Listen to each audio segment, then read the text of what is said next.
AI to me is not something to replace all things, and it's not something to put all eggs in one basket. It's something to incorporate so life gets better, as opposed to sells more stuff, I guess, right? Like it's, so again, and the selling more stuff will come with that, but it's going to take a while. People have to catch up to it. I know exactly what you mean. The AI and all of the tools that come with AI understand the how. They understand how to do something, and they're getting better at how, but they don't understand what the output is. Like if you ask AI to come up with 2 jokes, one might be funny, one might not be funny, but AI can't tell you why it is funny or isn't funny, but it will get better at creating a joke.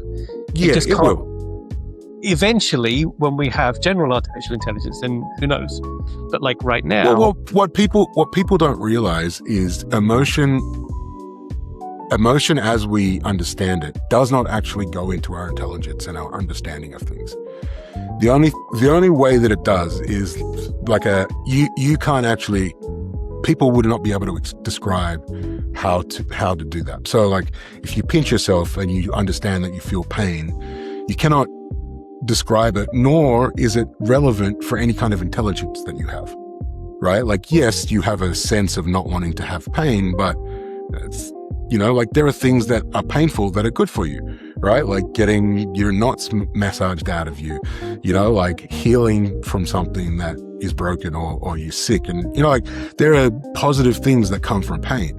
So that's irrelevant. The intelligence side of it, if you look at a human and the intelligence side of it, there is no difference to us learning how to do things and to gaining knowledge than a computer. In fact, our brain is a computer, right? Like all science has agrees on this thing, and that synapses are the amount of ways that it computes. I know I'm getting the science wrong, but there's, and the thing is, no computer, no AI, no computer, no system has even come close to being able to replicate what a brain can do. So if you take that and you say, okay, no AI can do what a brain can do, whatever. So obviously brains are much better. But no AI can replicate that. And people agree on it, right? But the thing is AI can organize those things faster. It can, do all these things that are better.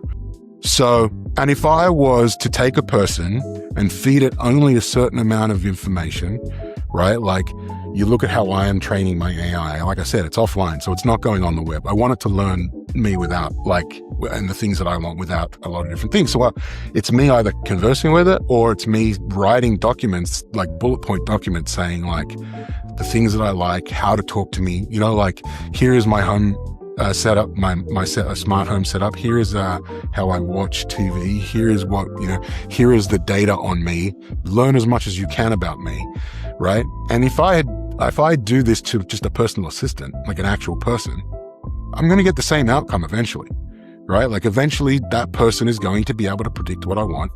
They will know today if I need lunch or don't need lunch, what lunch I would normally have on this day, what kind of lunches do I have in this weather, what kind of lunch do I have if I'm going to eat out or if I'm going to eat in, right? Like all those things are just inputs that, and eventually they will be as smart as a person and they'll be able to do whatever you need that same assistant that's been with you for 30 years and knows you inside and out. And everyone just looks at them going, wow, how do you know this guy so well that you can just anticipate the things that he's going to need or want? Like that is from time and training. That's all it is. AI will be able to do that for people.